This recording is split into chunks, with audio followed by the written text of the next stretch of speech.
Professional creativity চ্যানেলে সকলকে স্বাগত। ৩২,০০০ নিয়োগ প্রক্রিয়া শুক্রবার ১৮ জুলাই আবারও শুনানি, কিন্তু গুরুত্বপূর্ণ তথ্য কিছু সামনে এলো।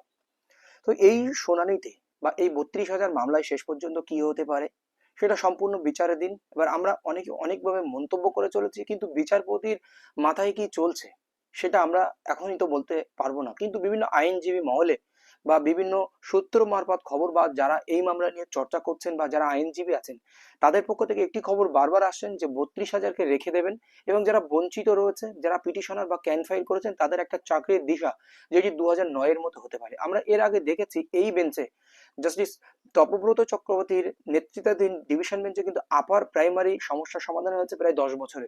এখান থেকে একটা দিশা কিন্তু অনেকেই দেখতে পাচ্ছে বা আইনজীবী মহল থেকে সেটাই দাবি করছেন। ক্ষতি কিন্তু তেমন একটা হবে না, বা ক্ষতি হলে মানে যদি এটা সুপ্রিম কোর্ট হয়, এখানে পিটিশনারদের পক্ষে দীর্ঘদিন মামলা চালানো সম্ভব নয়, বা শিক্ষক শিক্ষিকাদের পক্ষেও খুব কষ্টকর। শিক্ষক শিক্ষিকাদের একটা বেতন রয়েছে, কিন্তু পিটিশনারদের মামলা চালানো খুবই কিন্তু কষ্টকর একটা বিষয় কিন্তু রয়েছে। তো আপনারা জেনেছেন গতদিন প্রতীকধর মহাশয় মানে পুরো বিষয়টি বলেছেন। উনি বিভিন্ন উদাহরণ দিয়েছেন, যে ইডেন গার্ডেনের উদাহরণ থেকে শুরু করে বা উনি কেন বাতিল হবে সে সমস্ত, বা এনওএস যেগুলো ডিএলএড বা ট্রেন নন ট্রেনের কথা বলেছেন। কিন্তু তরুণজ্যোতি তিওয়ারি একটি কথা বলেছিলেন যে ট্রেন অ্যান্ড নন ট্রেন, ট্রেনটা কেন এখান থেকে সেফ সেটা বলেছিলেন। এই সমস্ত বিষয় কিন্তু আলোচনা করেছেন, এবং প্রতীকধর মহাশয় এটা বলতে চেয়েছিলেন ট্রেন রা থেকে গেল কিন্তু নন ট্রেনরা এখানে বাদ হয়ে গেল, কিন্তু তারা 2019-এর পরে তারা কিন্তু ট্রেন হয়ে গিয়েছিল, এবং 2022-এ যখন রিট পিটিশন হয়েছে তারা কিন্তু ট্রেন। এটা লাইক এনওএস কৌশিক দাসের ম্যাটারের উপরে ভিত্তি করে ইনি এটা স্থাপন করতে চেয়েছিলেন। এরকম গুরুত্বপূর্ণ কিছু সাবমিশন তিনি দিয়েছিলেন।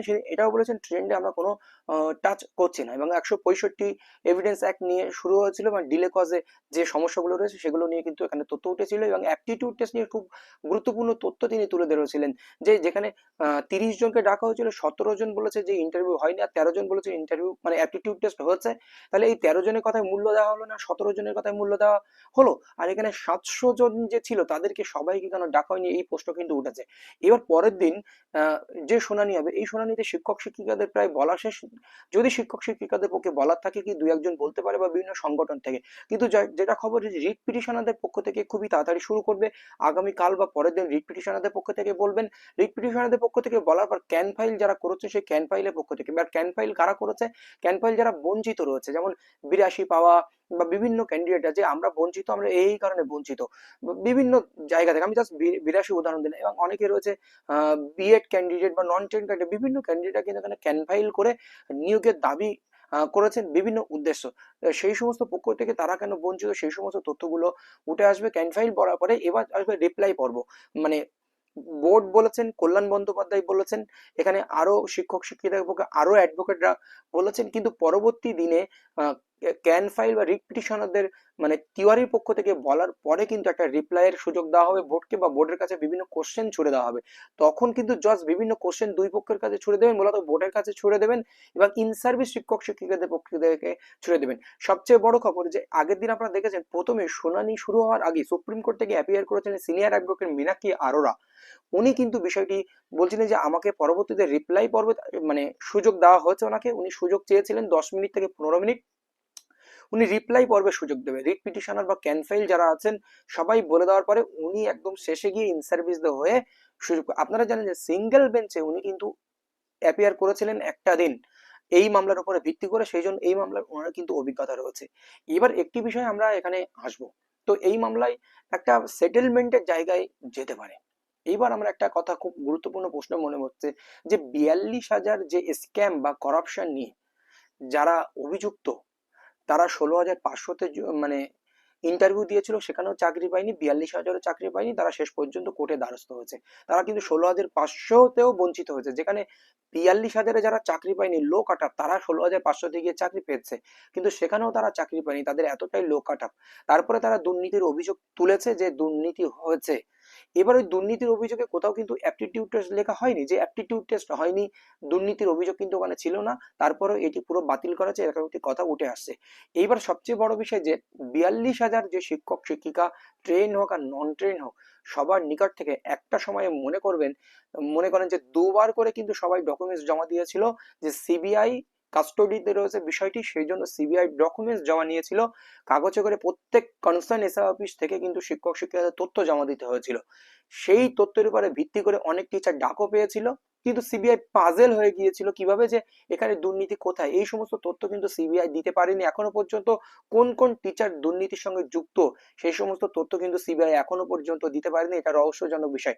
তারপরে হচ্ছে দুর্নীতি দুর্নীতি দুর্নীতি, স্ক্যাম এবং করাপশন, যে বিষয়টা আমরা দেখেছি টেট নিয়ে হয়েছিল, 2014 টেট পাস করাকে নিয়ে একটা কথা কিন্তু উঠেছিল, এর আগে হয়েছিল বিভিন্ন বিষয়, কিন্তু বলা হচ্ছে যে নিয়োগ প্রক্রিয়ায় কোনো স্ক্যাম এখানে নেই, বা 42,000 যে নিয়োগ হয়েছে এখানে কোনো স্ক্যাম নেই। স্ক্যাম রয়েছে 269 জন, বা যে 94 জন হয়েছিল ওখান থেকে স্ক্যাম শুরু হয়েছিল, সেটা কিন্তু সিঙ্গেল বেঞ্চ চাকরি বাতিল করেছিল। তারা আবার সুপ্রিম কোর্টে গিয়ে কিন্তু চাকরি আটকে দিয়েছিল, এটা আপনারা দেখেছেন। এবার অ্যাপটিটিউড টেস্টের যে জায়গায় এখানে দাঁড়িয়ে আছে অ্যাপটিটিউড টেস্ট, এই অ্যাপটিটিউড টেস্টটা ভীষণ প্রশ্ন হয়ে দাঁড়াচ্ছে। কারণ এখানে ক্যান্ডিডেট প্রার্থী আমি বা আপনি যে হোক, আপনারা চাকরি করার জন্য অ্যাপটিটিউড টেস্ট বা ইন্টারভিউ দিতে গিয়েছিলেন, তো আপনাকে অ্যাপটিটিউড টেস্ট নিয়েছে কি বা ইন্টারভিউ নিয়েছে সেই প্রশ্নটা কি আপনি বোর্ডকে করতে বলেন, বা মানে ইন্টারভিউর বোর্ড থেকে বাইরে বেরিয়ে আসার পর আপনি করতে পারেন আমার অ্যাপটিটিউড টেস্ট নিয়েছেন? তার দায়বদ্ধ কি ক্যান্ডিডেটদের? এই প্রশ্নটা আমি সবার কাছে ছুড়ে দিচ্ছি, মানে নিরপেক্ষভাবে সবাইকে বলছি যে এই প্রশ্নটা কার? এই প্রশ্নটা কার দায়বদ্ধ? বোর্ডের দায়বদ্ধ। তাহলে শাস্তি বোর্ডকে দেওয়া উচিত, মানি কস্ট করা উচিত বোর্ডকে, এবং যারা বঞ্চিত রয়েছে তাদেরকে চাকরির ব্যবস্থা করা উচিত, যারা যোগ্য সে কাট অফ দেবে কি না হবে সেটা পরের ব্যাপার। কিন্তু আমরা যখন ইনস্ট্যান্ট নিয়োগ যখন 2018 সালে ফার্স্ট 2017 সালে নিয়োগ দেওয়া শেষ হয়ে যাচ্ছে এপ্রিলে, তারপরে কিন্তু কেউ অ্যাপটিটিউড টেস্ট হয়নি বলে কোর্টের দ্বারস্থ হয়নি। তারপরে অনেকে কোর্টের দ্বারস্থ হয়েছে, সেখান থেকে অনেকে নিয়োগ পেয়েছে কোর্টের অর্ডারে। তারা বলছে আমার কাট অফ বেশি, বা আমি পোস্টেবল মামলা থেকে পাশ করেছি, আমাকে নিয়োগ দেওয়া হয়। তারা সেই জন্য কোর্টে দ্বারস্থ হয়েছিল, তাদেরকে চাকরি দিয়েছে। অ্যাপটিটিউড টেস্ট হয়নি বলে কেউ আসেনি এখানে। 2022 সালে গিয়েছে যে আমাকে চাকরি দেওয়া হয়নি, কিন্তু এই সমস্ত বিষয়ের উপরে ভিত্তি করে কিন্তু এটা একটা জটিলতা বিষয়।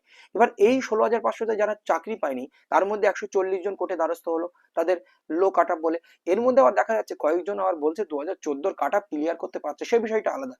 যদি তারা 2014 বা 2016 রিক্রুটমেন্টে কাট অফ ক্লিয়ার করতে পারে, অবশ্যই তাদের জব দেওয়া উচিত তারা বঞ্চিত হওয়ার জন্য। তাহলে 140 জন পিটিশনারের জন্য টোটাল এন্টায়ার প্রসেসটা বাতিল করে দেওয়া হলো, এটা কেমন একটা বিষয় নয়? 140 জনের জন্য 140 জনের অভিযোগের জন্য সমস্ত বিষয়টা বাতিল করে দেওয়া হলো। 32,000 মধ্যে যারা যোগ্য শিক্ষক রয়েছে তাদেরও চাকরি বাতিল হলো। বরং ওই 140 জনকে দাবি করা উচিত ছিল, সিঙ্গেল বেঞ্চের অর্ডারের পরে তাদের দাবি করা উচিত ছিল যে আমরা চাকরি চাই, আমরা 32,000 বাতিল চাই না, আমাদেরকে চাকরি দিন। এই দাবিটা করা উচিত ছিল, বা তাদের সেই অর্ডার কপিটা ডিভিশন বেঞ্চে কিন্তু চ্যালেঞ্জ করা উচিত ছিল। তারা না করে সেটাতে মাথা পেতে নিয়ে নিয়েছিল যে 32,000 বাতিল। তাহলে কি তাদেরকে বাতিল করার উদ্দেশ্য ছিল? এখন হচ্ছে যারা বঞ্চিত রয়েছে তাদেরকে চাকরি হোক আর যোগ্যরা সেটেলমেন্ট হোক, এটাই কিন্তু হতে পারে শেষ পর্যন্ত। যতই স্ক্যাম যতই করাপশন বিভিন্ন তথ্য উঠে আসুক, কিন্তু মোটামুটি এটাই হতে চলেছে।